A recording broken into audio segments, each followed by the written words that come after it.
Beliefs about vampires, werewolves, witches, and wizards are widespread. Exactly what is a serial killer? Our house was 2 rooms, and there was 7 of us. He held the bat like this. That's why I have characters who sort of expose themselves. And everybody always said, Coach Carter, Samuel Jackson is taller than you. I said, I know, but I think I'm better looking.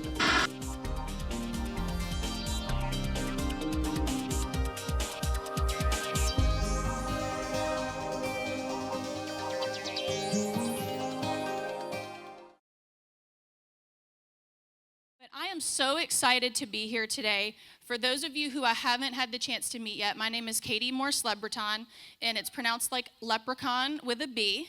You can save the redhead jokes for later. I've heard them all before, but it's like leprechaun with a B. And I am a social media and digital habits educator. And you're probably wondering, okay, you're a marketing person. You're here to talk to us about marketing. Absolutely not. I don't want to help you get more followers on TikTok. I don't want to help you with your business's Facebook. I used to do that. Never want to do it again. What I'm here to help you with is how to improve your digital habits, because the world that we live in today is almost 100% digital. Have you ever seen the movie WALL-E, the Pixar movie, where it's in the future and people are just rolling around in robotic chairs? That's coming. We would never have to leave our houses ever again if we really didn't want to, if you think about it. Everything can be sent to our house. Everything we could ever want to learn is online, right? And I don't want us to think that this is something scary. We just have to learn how to live with it and develop our habits and evolve along with technology. So again, I am also the director of power at Fidelity Bank, and through that program, I have my own business, which is the Redhead Method. And yes, it is awesome branding. Also, did not know what else to call it. I was like, what do people think about when they think about me? This. Okay, that's what we're going to call it. So I want you to raise your hand if being online has ever made you feel any of these feelings. And I'm not talking just social media, okay? This is being online at all. This is your emails. This is online shopping. This is your GPS, everything, okay? The internet can bring up a lot of very scary feelings. But what if I told you that being online could make you feel like this?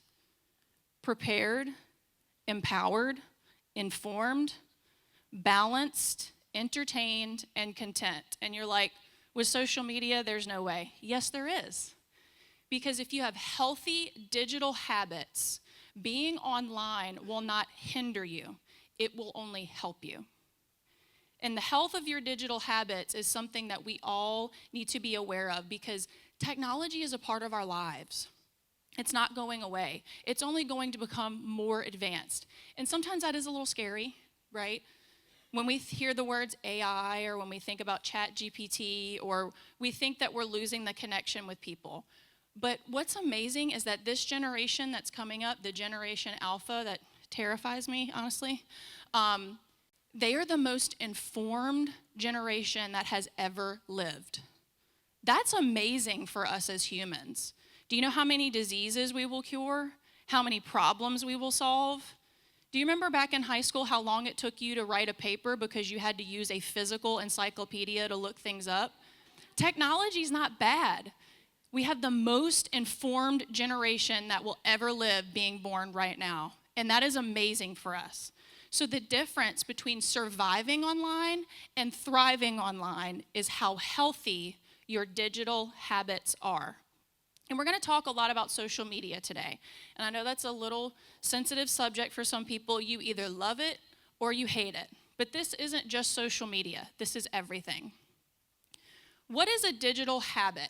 So let's break it down. A habit is something that you do almost instinctively without thinking about it. And habits can be good and habits can be bad. Brushing your teeth, great habit. Also floss. Not enough people floss. Exercising every day, great habit.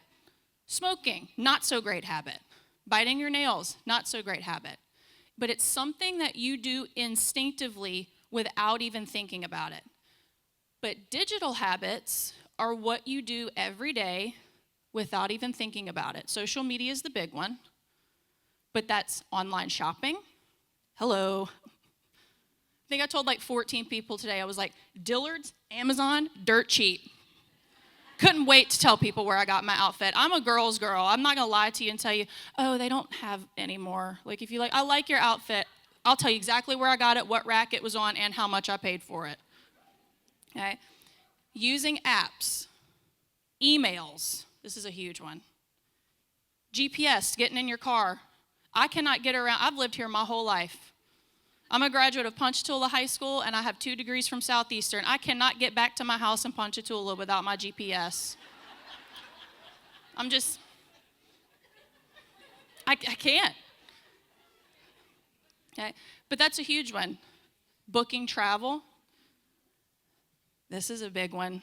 There's a lot of people that are like, I don't do social media. Your talk can't really apply to me. AI, I don't do AI. Yes, you do. If you have an Alexa in your house, AI's been in your house for a very long time. And we could talk about that for 4 hours, but I only have 30 minutes. And then, of course, the big one is the smartphone. If you have a smartphone of any kind, whether you have social media or not, you need to have healthy digital habits. And you're like, okay, great. Why should I care about it? Well, to go back to what I said at the very beginning, technology is here to stay. It's not going anywhere. The train has left the station, and if you're not on that train, you're getting left behind. Now, I don't mean, for the love of God, don't go be an influencer. That's not what I mean, okay? And respect, I know there's a lot of people that do that. It's not that glamorous. I was a sideline reporter in New Orleans for 5 years. I knew a lot of influencers. They're not that nice or pretty or fun in real life. I'm not even joking. All their pictures are fake, edited, okay? I don't mean you have to go be an influencer and document everything in your life. I don't mean that you have to become a robot. But to be a functioning human in today's society, you have to have good digital habits, period.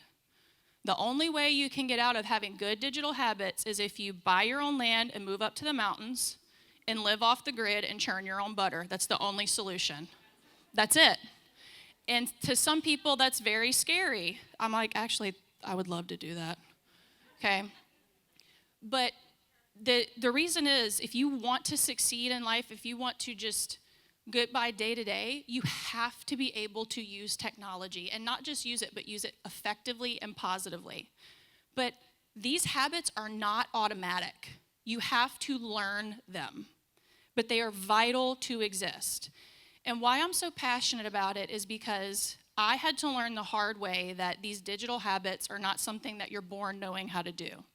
For those of you who have heard my talks before, you've heard this story, but this is how the redhead method began. When I first graduated from grad school, my first job was I moved out to New Orleans and I worked for Tulane football. I was a sideline reporter 2 days a week, and then I was the director of social media and branding for the football team. I did it for 5 years. It was the best job I ever had. Look how skinny and teeny I was. Oh, and that long hair. Sometimes I look at it, I'm like, why did I cut it off? But I'm lazy now because I'm old. So while I was working there, part of my job was to monitor what our student athletes put out on social media. And I don't know if you're aware of this, because the world's a little bit different now that we have NIL, which for those of you who aren't familiar with what that is, now athletes can get paid for their name, image, and likeness. That's why all of these athletes are signing these huge multi-million-dollar contracts like Olivia Dunn. She could never do gymnastics another day in her life, and she will die a millionaire because of NIL. Okay, but this was before that. And when you are a scholarship athlete, or when you work for a company, you cannot say whatever the hell you want on the internet and not expect to get in trouble for it. Okay, so this was a full-time gig for me. Because I don't know if y'all have met any 18 to 22-year-old boys. They're not very smart.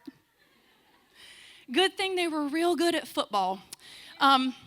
So I'm like, every day I'm having to text one of these guys and say, go delete that tweet, go delete that Instagram story. that wasn't just water in that red Solo cup in that picture. I'm not stupid. I was a college athlete too, and I was very good at beer pong, okay? Good thing there were no smartphones when I was in college because I would have lost my scholarship, okay? So I was like, hold on a minute. These are the kids, scholarship athletes. They go to Tulane, so they're pretty smart. I don't know if y'all know this. So you have to make at least a 30 on the ACT just to apply to Tulane. I wouldn't have got in, okay? So they're not dummies on paper. So these are the kids that should know what they're doing. Nope. So I go to the AD. His name's Troy Dannon. He's now the athletic director at Nebraska. Best boss I ever had. And I said, Troy, AKA man who signs my checks, you should pay me more money to educate our student athletes on proper social media etiquette because, quite frankly, and to put it delicately, they're stupid. And I was like, and I can say that because I was a college athlete.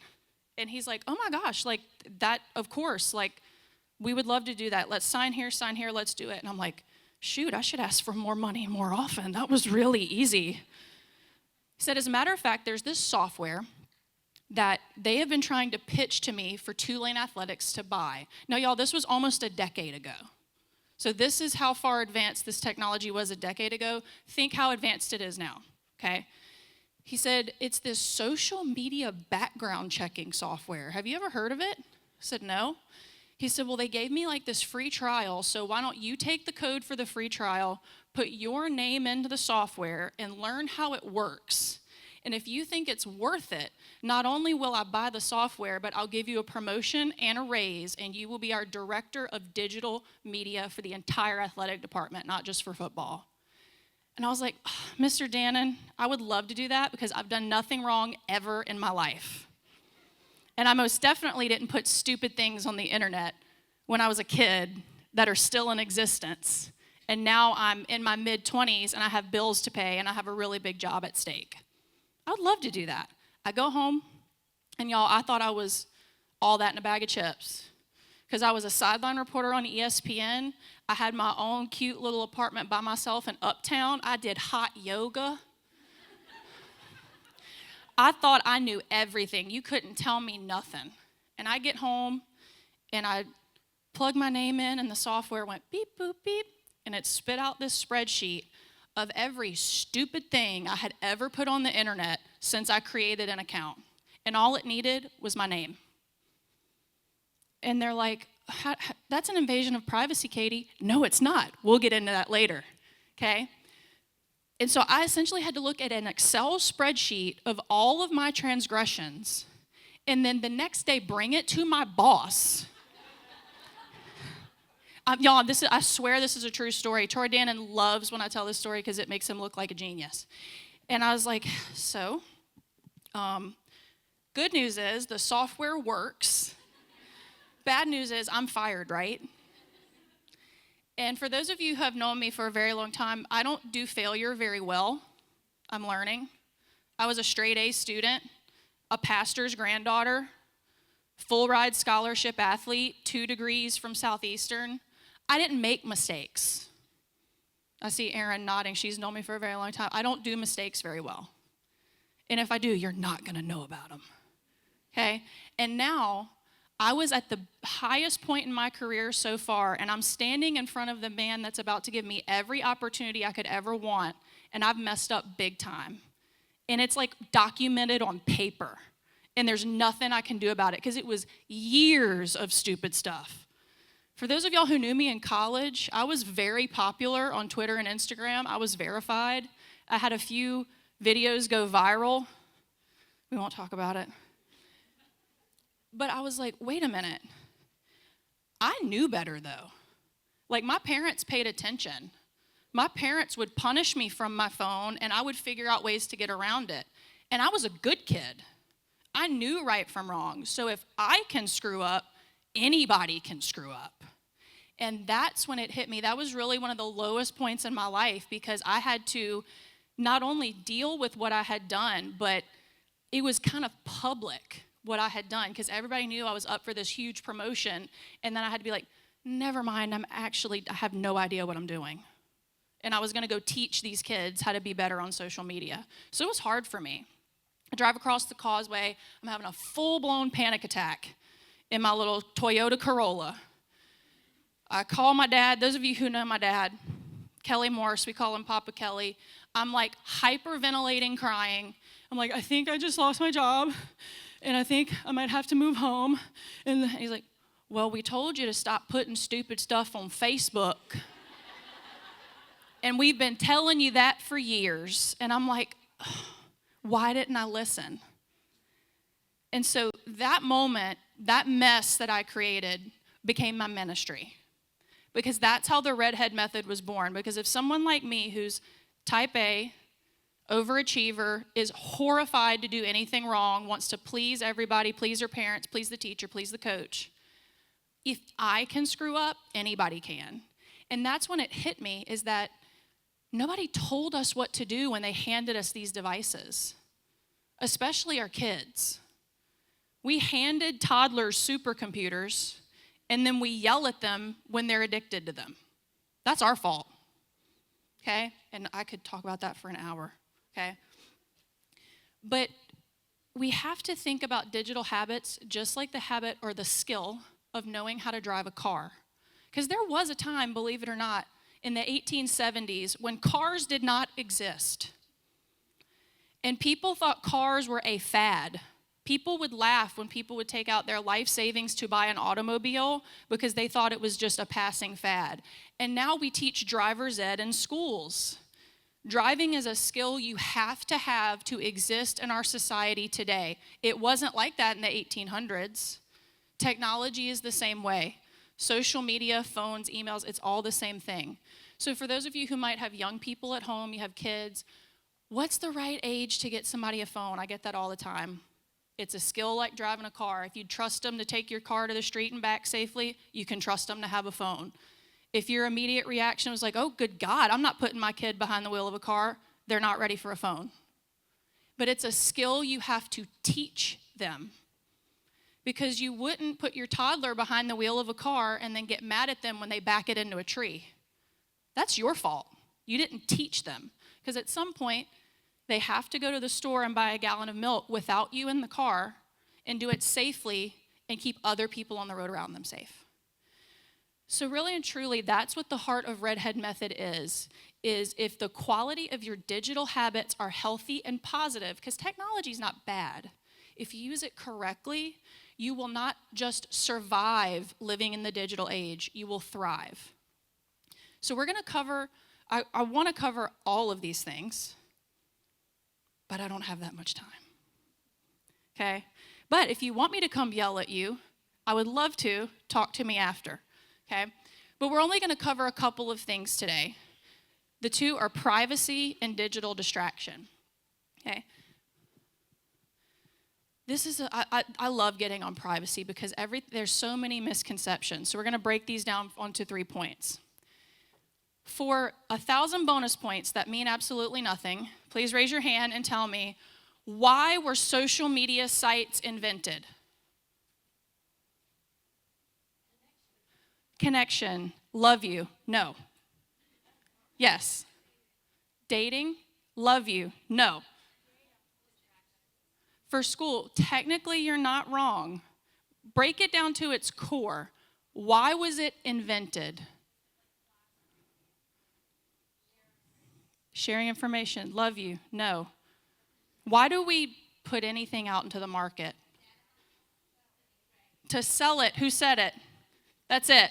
That's the only reason social media sites exist, is to make men in California lots and lots of money, period.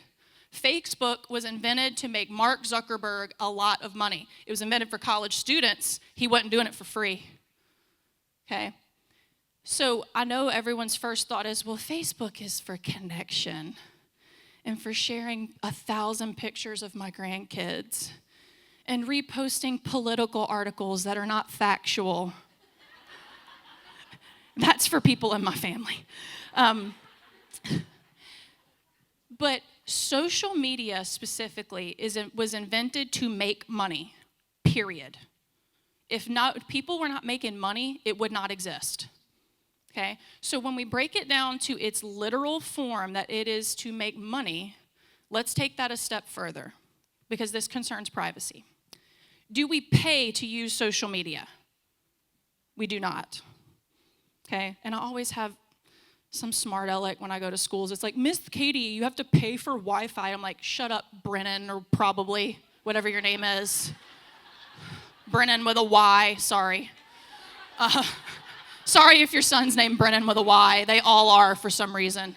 But at their core, we don't pay to use Facebook, Instagram, TikTok. How does it make money? Our information. Because our information, by the way, did anybody read the terms and conditions when you signed up for any of it? I didn't. We could have literally signed away our firstborn children and we have no idea. Nobody read it. And I'm not saying that all of these sites are doing these things for nefarious reasons, but the bills have to get paid. How do these bills get paid? The algorithm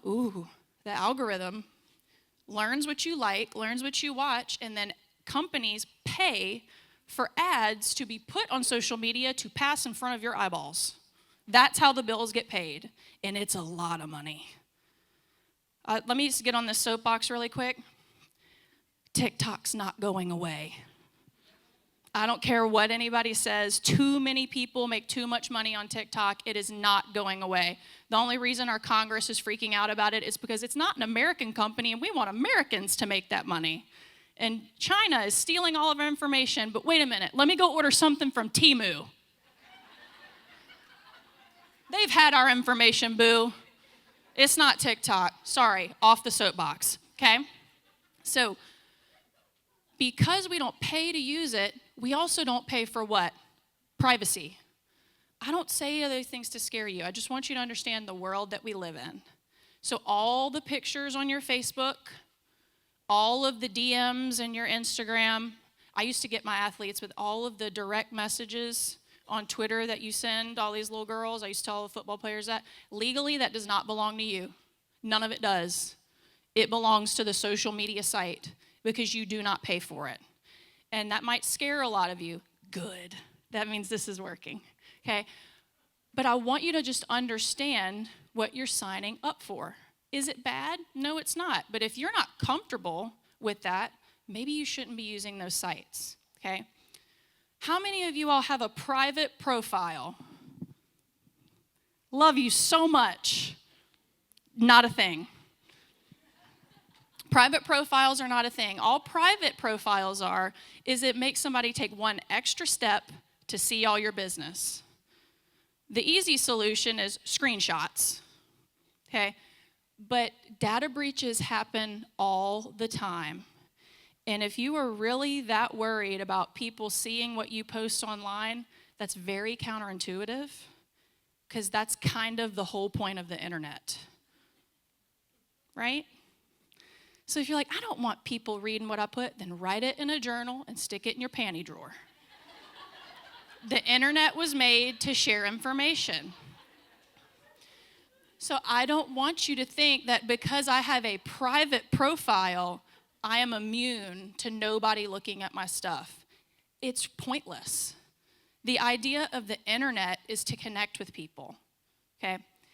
And lastly, don't sacrifice safety for likes. I could talk about privacy for an hour, and it was really hard to try to condense and pick and choose what areas and avenues I wanted to go down to talk about digital habits. But to me, privacy is one of the big ones. And I know there are a lot of people here who have kids, a lot of people who work with kids, you have grandkids, people in your life.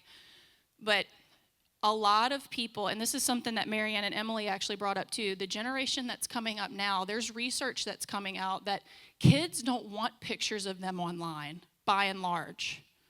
These younger generations, I'm sorry, I'm a millennial, we ruined everything. We invented the mommy blogger, sorry. And there's research coming out where the kids of mommy influencers are speaking out and saying, I didn't have a childhood because I knew anytime a picture of me was taken, it was for social media and everything was fake. I have no real memories. Isn't that sad? And I have nieces and nephews now that are under 10 years old, and they say, Kit Kat, please don't post that picture of me on your Facebook. I don't like how I look today. Have you asked your grandchildren or your kids if they mind if you post pictures of them? Kids can't give consent to you posting their pictures. So that's just something to think about. Because I know what I looked like at 12.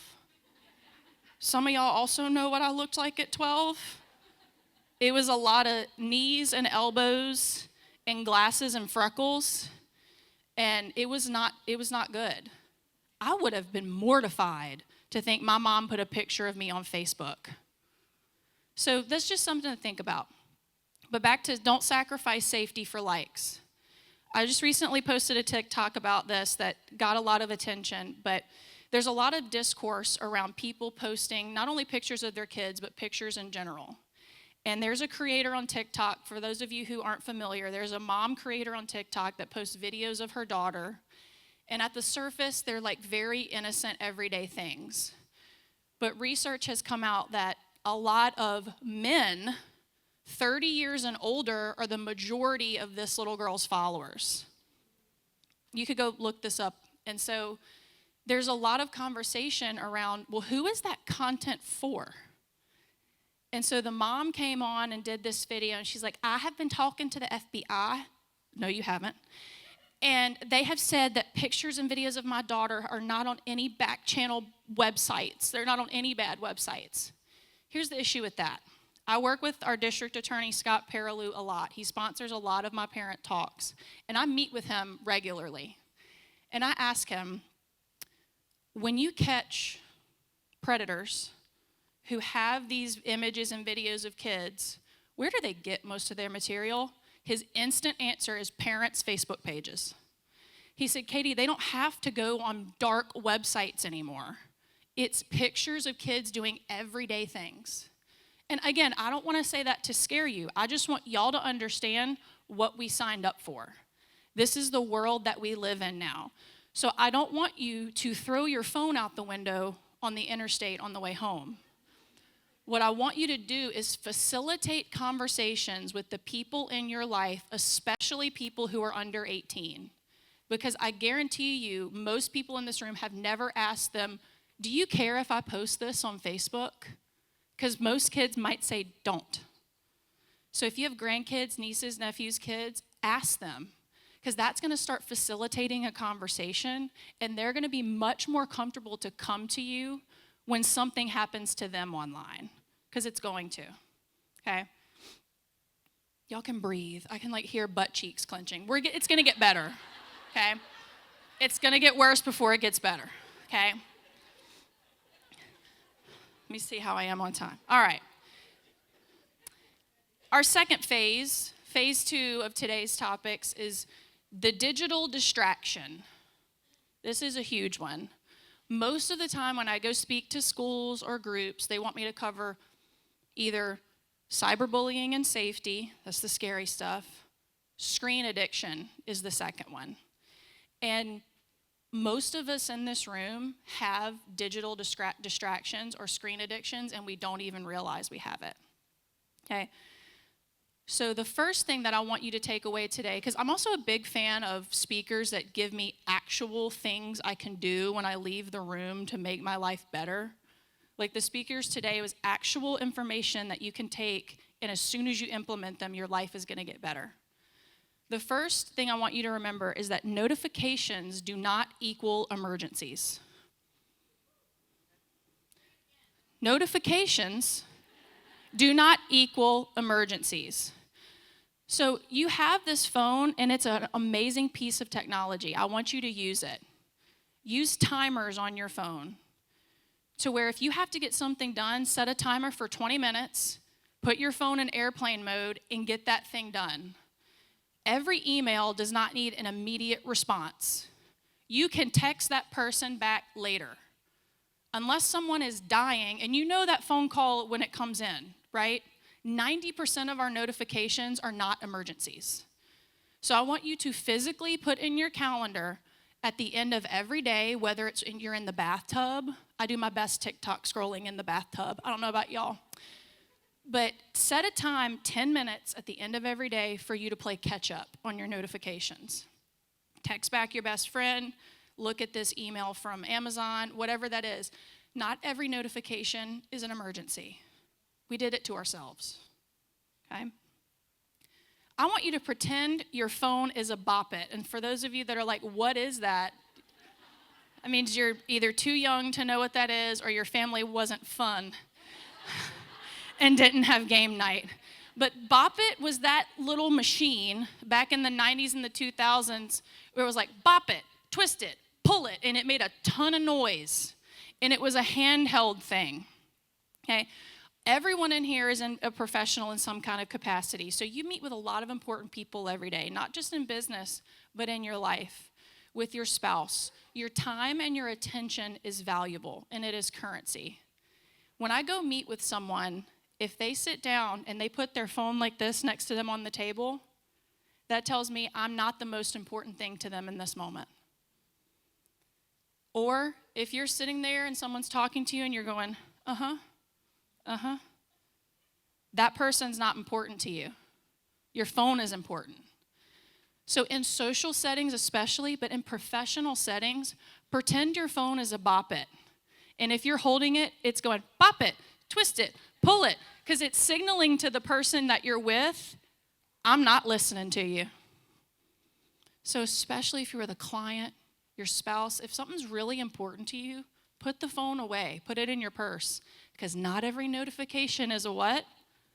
Yes, okay? Next thing, what is your first and your last look? Meaning, is your phone the first thing you look at when you wake up in the morning? Is it the last thing you look at before you go to bed? Hi, my name is Katie. I'm recovering. Yes. Okay. And there's a myriad of reasons of why this is bad. But the first is if the phone is the last thing you look at before you go to bed, you're getting horrible sleep. Because our brains, the little cavemen inside of our brains, they don't know that light, they don't know the difference between fluorescent light, sunlight, blue light on the phone. When your brain sees the phone, it thinks it's time to be awake. So this doesn't just go for the phone. The TV, anything with a light, if you're looking at that before you go to bed, you might be falling asleep, but you're getting horrible sleep. You'd rather have 4 hours of quality sleep than 8 hours of crappy sleep. And there's tons of research on this. Our coach at Tulane was like obsessed with sleep studies. And even, I'm not paid a lot of money for our players to wear these bands and get their sleep studies done. And it was very eye-opening. You would much rather get very good sleep. You're like, well, Katie, how do I break that? Because we sometimes feel like our phone is an appendage. And my favorite is when I go to schools and I tell kids this, and I kid you not, a girl raised her hand and she said, Miss Katie, I'm not going to tell you what school it was at. Miss Katie, how do I wake up in the morning? My phone is my alarm. Because I tell kids, plug it up in another room or plug your phone in across the room. Don't plug it in next to your bed. Okay? Miss Katie, how do I wake up? I said, you'll never guess. There's this thing called an alarm clock. It's this new thing. Girl, it's so cute. It has these little feet, and you wind it up, and it's just a clock. It's vintage. And you can tell it what time you want to get up, and it'll make noise, and it'll tell you to get up. It's the wildest thing, okay? Your phone does not need to be within arm's length of you when you are sleeping. If it is an emergency, you will know it, and you can get up and go across the room to answer the phone. It'll also keep you from hitting that snooze button 1,000 times, me. Okay? So is the phone the first thing you look at when you wake up and the last thing you look at before you go to sleep? We're in church today. I feel like it. Look out if you have multiple device syndrome. Do y'all remember we used to watch TV and that was it? I don't know what happened, but for some reason I have to watch Netflix and scroll on my phone, and if I'm feeling really froggy, have my laptop open next to me. When I'm really feeling feisty, My laptop's open, and I'm answering emails while I'm watching Deal or No Deal Island or whatever the heck is on now. Okay? So think about when you are in the settings when you're supposed to be relaxing or you want to take time to watch TV. Because, y'all, it's okay to want to watch your favorite show on Netflix. It is okay to scroll on TikTok in the bathtub. It is okay for us to consume content and find joy and be entertained. You are not doing something bad by doing that. We're humans. It's an art. People who are funny on TikTok, that is a new art form. They are the new comedians, and you can't tell me otherwise, okay? So it is okay for you to consume content, but be conscious, because if you have 3 things going on at once, you're not consuming any of them. And you're kind of just jumbling your brain for no reason. So next time when you go home tonight and you're sitting on the couch and you're watching Theo James, oh, good Lord, and that show The Gentleman, he's British, he's fabulous. Watch him. You don't also need to buy stuff on Amazon and scroll and answer emails while you do that. Give yourself a break. Remember that burnout we talked about earlier? Don't have multiple device syndrome. And then finally, I want you to work on finding screen time substitutes. This is something that I post a lot that I think is really tangible for parents as well. But I want you, when you go home this weekend, to find something that you enjoy doing that can take the place of mindless scrolling. Because when we are on our phones, we do have work we have to get done, right? And that is okay. But I want you to be cognizant of the mindless scrolling that we do, and then you're like, wait, I've been in the bathtub how long?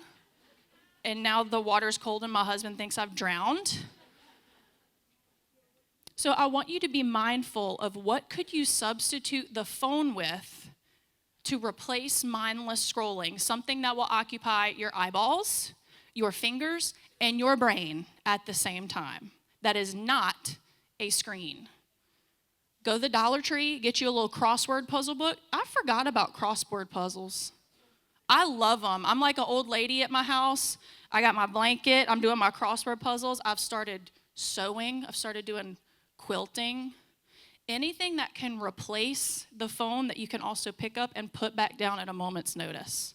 Maybe that's knitting, crossword puzzles. Go outside. Anything that you can pick up and put down that's not a screen. It's hard, but replace it. Because y'all remember we used to also have hobbies that didn't involve work or a screen. What were your hobbies as a kid? What did you do for fun? Do that. Was it playing outside? Was it jumping on the trampoline, riding a scooter, riding a bike? Girl, go get you a pair of rollerblades. I will come rollerblade with you. Okay? Find a hobby that does not include a screen. Oh, there we go. And I don't want this all to be doom and gloom, because the majority of what I do is try to tell people how things could be better, what you could do to improve, and it has kind of a negative connotation to it. And I don't want you to walk away thinking that, because being online is a good thing. It's not scary. It is not bad. Being online can only be one of 3 things at a time. And if you've heard the redhead method before, you know what I'm about to say. You're either using it as a tool, as a toy, or a complete time waster. That's it.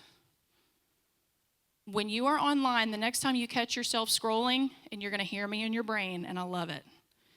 Am I using this as a tool? How many of us during COVID said, now I'm finally going to learn the second language? I'm finally going to learn how to play guitar. Did I? No. You could learn how to do anything by watching a YouTube video. It's wild. And what are we doing? Looking at videos of cats. Okay? Tool. I am using it to accomplish something. It is okay. The second phase, toy, that's okay too. That's not bad. Because like I said earlier, it is okay for us to consume content and be entertained. That is part of the human experience. That's part of why we go to the movie theater, why we go see musicals, why we listen to comedians, why we like to buy art. We like to consume content. And it is okay for you to sit in the bathtub sometimes and watch a funny video of a cat if that's what brings you joy. But where we get into trouble is the third one, and 9 times out of 10, that's what people are using it for, is a straight up time waster. Are you accomplishing anything, or are you being completely entertained? 9 times out of 10, we're just doing like this. Haha, like, girl, heart, heart, heart, you're so cute, love you, da, da, da, da. And 2 minutes later, you don't even remember the picture you just liked. Okay? Tool, toy, time waster. But while you're sitting here, I want you to think, what makes you like being online? What are you this is like a gratitude journal exercise. I like to FaceTime with my nieces and nephews. I love to discover a new musician or author or comedian on TikTok. By the way, if y'all aren't on TikTok, there's so much to learn over there. I finally learned what shades I should really be wearing. Notice I've been wearing green a lot lately because TikTok told me to get a color analysis done. No more pastels for me, okay? I like to find a meme that perfectly encapsulates the mood that I'm in and then immediately send it to my brother Caleb because that's how we communicate. What makes you happy of being online? Somebody raise your hand and tell me, why do you like being online? To laugh. Mm-hmm. She said, I learned a lot about being a mom and pregnancy from being on TikTok. It's not all bad. It's not dancing in front of a ring light. Anything else? Why do you love being online? Fashion. Oh, yeah. Recipes. Oh, that's a good one. So to learn I'm not alone in my craziness. I recently learned I'm neurodivergent. And if y'all have known me my whole life, y'all are like, Katie, we know. I have a little bit, okay? But that's where you learn those kind of things. So being online is not bad. It all depends on how we use it. It is a tool, a toy, or a time waster. So I have a few minutes for some questions. I think I can take 2 or 3 questions. And this can be on anything we just covered or anything that you have questions on that's related to digital health or social media. Anybody? There are no stupid questions. Well, there are a couple stupid questions, but I should have put a plant in the audience. Yes. Oh, that's a good question. So whatever happened with the 2-lane thing, so I didn't get fired. Spoiler alert.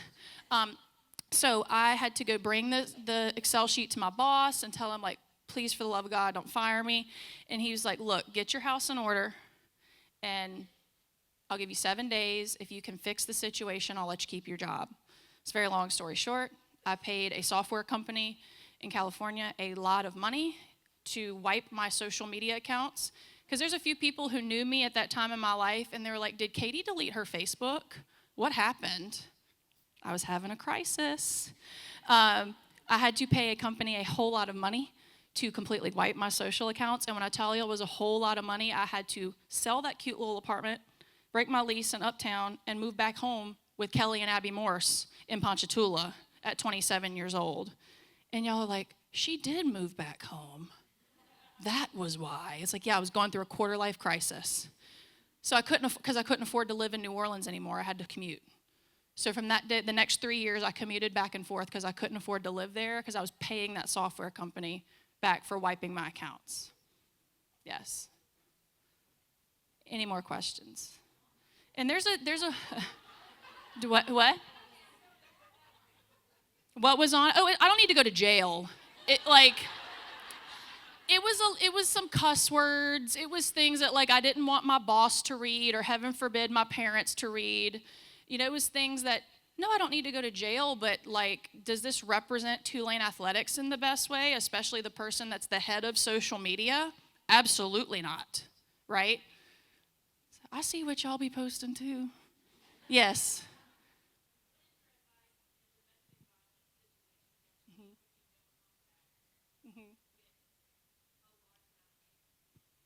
Oh, That was her question was, what would you do in a domestic violence situation where you're in, let me ask you a question. So is it about like no contact on any kind of social media platforms at all, or?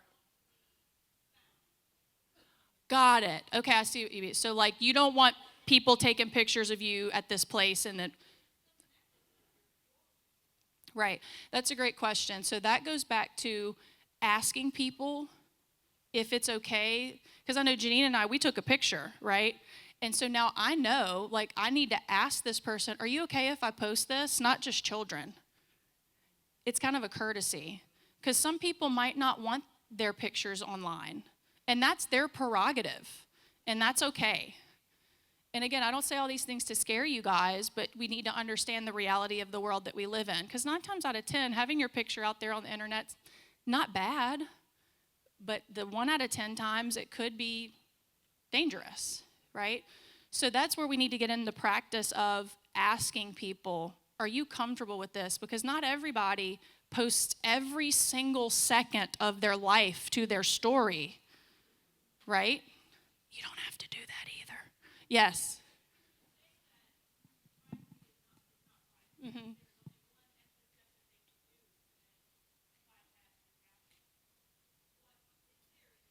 Mm-hmm. Right. So the first thing I would do is, of course, alert the necessary authorities first.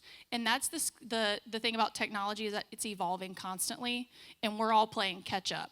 And that is a major issue. And to be very honest with you, I don't have an answer for you because we live in a world where now everything's documented. I mean, there's cameras in here catching everything that we're doing. Everywhere you go, you're being recorded, right?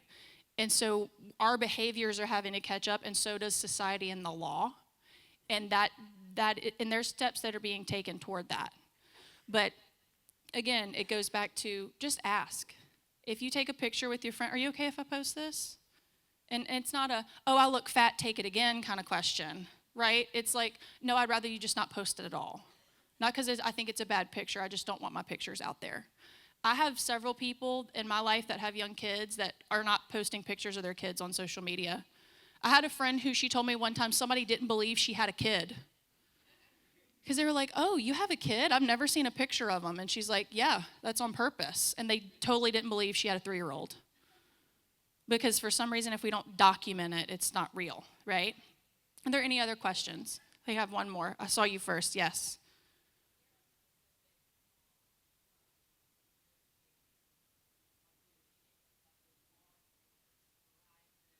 Mm-hmm. Right. So she asked if there's any kind of systems that you can use with your families, especially teenagers, that do a system to where it monitors what they're doing on their phones. Bark is very good. Bark is expensive. The best free option is Google Family, but the caveat for that is everybody who uses it has to have a Gmail account. But there are new phones coming out, and the name escapes me, but I can give it to you later. But there's this new line of phones that the phone comes with that technology built into it. So there's no way to get around the loopholes because